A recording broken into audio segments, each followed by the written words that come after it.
नमस्कार मित्रांनो, आजच्या नवीन व्हिडिओमध्ये तुम्हा सर्वांचं पुन्हा एकदा स्वागत आहे. मित्रांनो, आज आपण आहोत स्वर्गीय पंढरीशेठ फडके यांच्या दादा सरकारची जी दावण आहे त्या दावणीवरती आपण आहोत.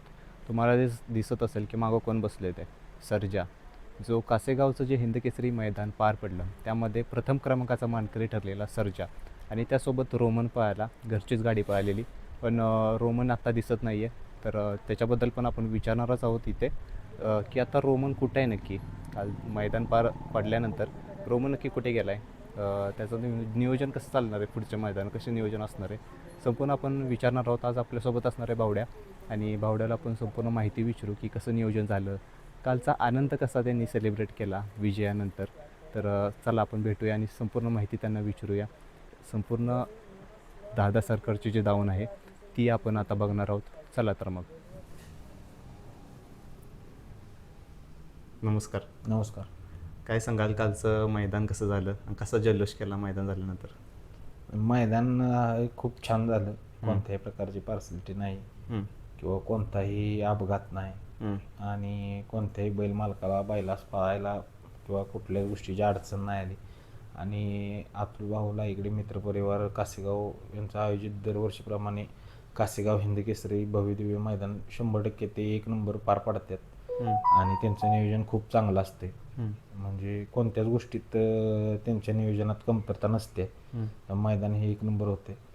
आणि अशा मोठमोठ्या मैदानात प्रत्येक बैल मालकाची इच्छा असते की आपला बैल फायनलला राहावा, गुलाल घ्यावा, 1 नंबर व्हावा. त्या पद्धतीनं आमची पण इच्छा होती आणि आमच्या घरच्या गाडीनं ते साध्य करून दाखवलं. आमच्या मनात जी काय आम्ही स्वप्न पाहिली होतं ते त्या दोन्ही आमच्या रोमन सर्जांनी पूर्ण करून दाखवलं. आनंद कसा सेलिब्रेट केला मग आल्यानंतर इथं? नाही काय एवढं आपलं आहे असं ठीकठाकमध्येच काही, म्हणजे आनंद एवढाच की आपण घरची गाडी घातली, आपण आपल्या बैलांच्यावरती विश्वास ठेवला आणि तो त्यांनी साध्य करून दाखवला.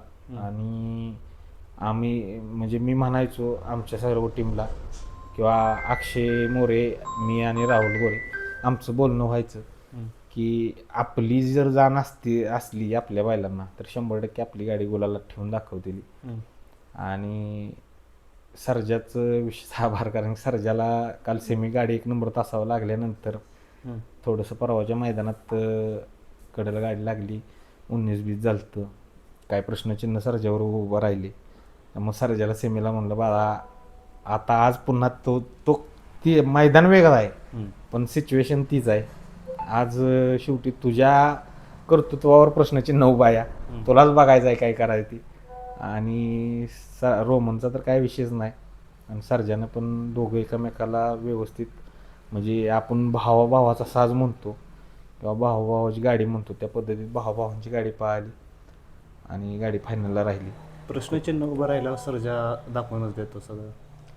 नाही तसं काय नाही, पण सर्जा आमच्या नावासाठी त्याच्या जीवात कोणतीच कमतरता सोडत नाही की हलगर्जीपणा कोणत्याच गोष्टीत करत नाही पळताना सर्जा. कारण की त्याला माहीत असते काही झालं तरी आपल्या मालकाचं नाव उंचवायचं आहे, वरती न्यायचं आहे. आणि ते नाव उंचवण्यासाठी तो त्याच्या म्हणजे कष्टाचं 100% त्याच्या शरीरात जेवढं ताकद आहे तेवढी 100% तो लावून प्रयत्न करत असतो. आमच्या दावणीतला आजपर्यंतचा म्हणजे कोणत्याच नंदीनं आम्हाला अजूनपर्यंत नाराज केलेला नाही. आणि राहिला हारजीतचा विषय, तर आपला नशिबात ज्या दिवशी आपला दिवस नसतो त्या दिवशी आपण हारणारच आहे. मग ते काय कारण शोधायचं, काय झालंय तेवढंच बघायचं, बाकी काय लय डोक्यात घ्यायचं नाही. त्यामुळं बैलांचं तर काय, म्हणजे बैलांनी जे काय दिलंय ना त्या गोष्टींनी त्यांच्याविषयी बोलायला माझ्याकडे शब्दच नाहीत. मग कालचं जे रान होतं, फाटी होती, कशी होती कालची? 1 नंबर पाहायला फाटी होती. सर्जाला कशी लागते? सर्जाला काय घेतल्यापासून कोणत्याही फाटीत नेला तरी पोहोचतोय. त्यानं काय अजून अशी अडचण येऊन दिलेली नाही की अशीच फाटी पाहिजे तशीच फाटी पाहिजे, काय नाही. त्याला कुठे जरी नेलं तरी आमच्या नावासाठी तो जेव्हाची बाजी लावतोय का तर लावतो. एक महत्त्वाचा प्रश्न यामध्ये येतो की काल घरचीच गाडी पळाली, हा डिसिजन का घेतला की घरची गाडी पळवायची म्हणून? काय झालं, आपल्या म्हणजे आता कराड तालुका असेल किंवा आमचा रोमन वाघवाडीत आहे ती आमची सर्व टीम आहे. आपल्या भागातलं मैदान असल्या कारणानं आपल्याला दोन्ही बैलांना पैरे चांगले करायचे होते. फक्त एक मनाचा निश्चय होता की दोन्ही बैलांना आपल्याला पाहिजे तसे पैरे झाले तरच गाडी आपण बैल पळवायची, पैरे करायचे नाही तर पैरे करायचे नाही, ती घरची गाडी पळवायची. आणि डिसेंबर महिन्यातच ज्यावेळी पहिल्यांदा रोमन नानाने हाणला तेव्हा नाना म्हणले होते की जर अशी कधी वेळ आली मैदान करायचं म्हणलं ना आपल्याला सर्जाला पायरा जर आपल्या डोक्यात येईना किंवा आपल्याला वाटणं की चांगला बैल भेटेना, त्या दिवशी रोमन सर्जा घालायचा. मग ते परसू आणि नाना म्हणायचे की ही गाडी आपण कधी ना कधीतरी एकत्र घालून आमच्या सगळ्यांच्या डोक्यात होतं. असं नाही की काल एक नंबर केला म्हणून आम्ही घालणारच होतो आणि आम्ही एक नंबर करणारच होतो, असा काही विषय नाही. आमच्या मनासारखे पैरे झाले नाहीत म्हणून आम्ही ती गाडी योगायोगानं घातली आणि ती त्या बैलांनी आमच्या दोन्ही करून दाखवलं. भीती वाटत होती का? भीती म्हणजे आता प्रत्येक बैलाला मालकाला असतीच धाकधुकी. गट काढस तोपर्यंत गटाची, गट काढल्यानंतर सेमीची, सेमीला गाडी कुठून लागते, परत सेमीला आमची गाडी कडेला लागली 1 नंबर तासावर. पण काय त्यांच्याच मनात होतं की तुम्हाला हेलिकॉप्टरमध्ये फिरवायचं आहे मालकासनी, त्यामुळं 1 नंबर तासावर लागली तरी सेमी पास केला. 1 नंबर तासावर नशिबान चिठ्ठी आली आमची. 100% बैलांनाच आम्हाला हेलिकॉप्टरची राईड फिरवून आणायची होती, त्यामुळं 1 नंबर तासावर गाडी लागली. तिथून सेमी पास केला, परत फायनलला गाडी मध्ये लागली, 1 नंबर केला. सर्जा रोमन पहिल्यांदाच पळाली गाडी? हा, पहिल्यांदाच पळवली. पहिल्यांदा कुठं ही घेतलेली, मेहनत वगैरे घेतली लोकांची? नाही काय म्हणजे एकत्र गेले असतील तर फक्त मैदानाला टेम्पोतनच, बाकी काय एकत्र त्यांचं कशालाच नाही. फक्त एकदा शेतात अवताला हा व्यायामला हांतली होती, झुपली होती, बाकी रेसल काय दिलेली नव्हती. मला सांग की मोठी मैदानं म्हटल्यावर नियोजन चांगलं असावं लागतं आणि तुम्ही घरची गाडी पळवण्याचा निर्णय घेतला. भरपूर म्हणजे तुम्ही सांगतच होता की रिस्क होती, पण त्यातनं पण सर्जानं दाखवून दिलं, रोमननं दाखवून दिलं की मालकाला नाराज होऊन दिलं नाही.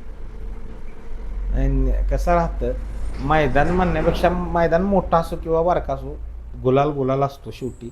त्या गुलालाची किंमत कशातच आपण करू शकत नाही.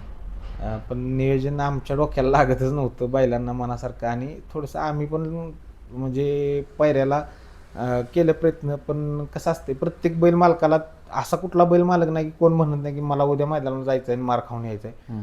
त्या पद्धतीनं आपण पण त्याच पद्धतीने चालतोय. आपण पायऱ्यासाठी प्रयत्न केलं पण काही नाही सक्सेस झालं. त्याच्यानंतर म्हणलं मग आता रोमनला सर्जापेक्षा बेस्ट बैल मिळणार नाही, सर्जाला रोमनपेक्षा जास्त बेस्ट बैल भेटणार नाही, दोन्हीच घालू, अशी या पद्धतीनं नियोजन केलं आणि गाडी काल फायनलला राहून 1 नंबरचा मान मिळवला. रोमनची खासियत काय सांगाल? रोमनची खासियत म्हणला तर त्याला ना गाडी बाजूत असली की त्याला काय भान राहत नाही. बरं. त्याला चिटकून जर गाडी चांगली असली ना तर 100% बैल तो त्याची बाजी मारतो. आणि त्याला सर्जाने सर्जन चांगली साथ दिली. दोघांचे कोणत्या खांदी चांगले दोघेजण? तसं काय नाही, दोघं पण रोमनला जिकडं गाडी स्ट्रॉंग असेल त्या बाजूला टाकला. आणि सर्जाला पब्लिक असो किंवा गाडी असो, सर्जाला कसा कुठंही टाकला तरी काय प्रॉब्लेम नाही.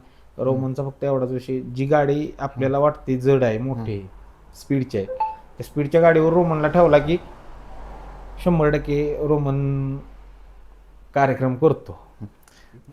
काय सांगाल की मोठी मैदानं म्हटले की दबाव असतो का आपल्यावर, प्रेशर असतं का नावं राखण्यासाठी? असतं, 100% असतं.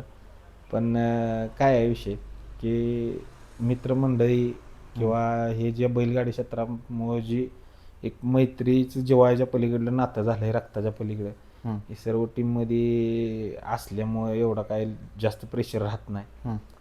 प्रत्येकजण आपापलं नियोजन सांगतं, लावतं, त्यातून मग आमच्या सगळ्यांचा विचार होऊन जे आम्हाला सगळ्यांना बेस्ट वाटेल त्या पद्धतीने नियोजन होतं आणि गाडी पळते. मागं मी बघितलं की ओपन शेड आहे, त्यांचं दुसरं शेड कुठं आहे, इथं आहे का? हा, हे पुढं आहे शेड.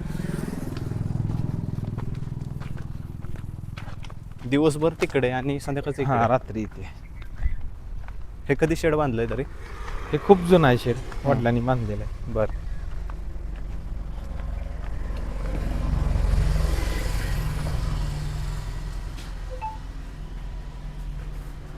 तिकडच्या साईडला बांधता का? इकडं आणि इकडं? हा, इकडं आणि इकडं. इथं सर्जा एकटाच असतो.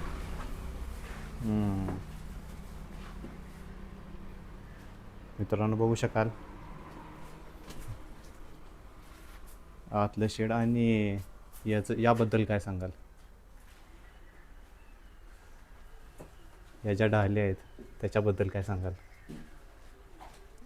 हे आपल्या कष्टाचं चीज करून दिलेलं, बैलांनी दिलेलं एक सुंदर अशी भेट आहे ही.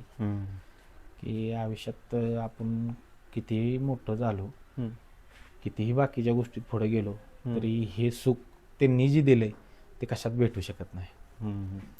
मला सांग की कालच्या विजयानंतर जर आप्पा असते तर काय झालं असतं? आप्पा असते तर आम्हीच विचार करू शकत नाही की आप्पानी काय काय एन्जॉय केला असता, कशा पद्धतीने एन्जॉय केला असता. आणि आप्पा असते तर संपूर्ण महाराष्ट्रातल्या बैलगाडी शर्यत शौकीनांना माहिती आहे कसा दिवस असता कालचा. आणि आप्पा नसल्यामुळेच ती खंत थोडीशी मनात असल्यामुळेच आम्ही लय जल्लोष करायच्या नादाला लागत नाही.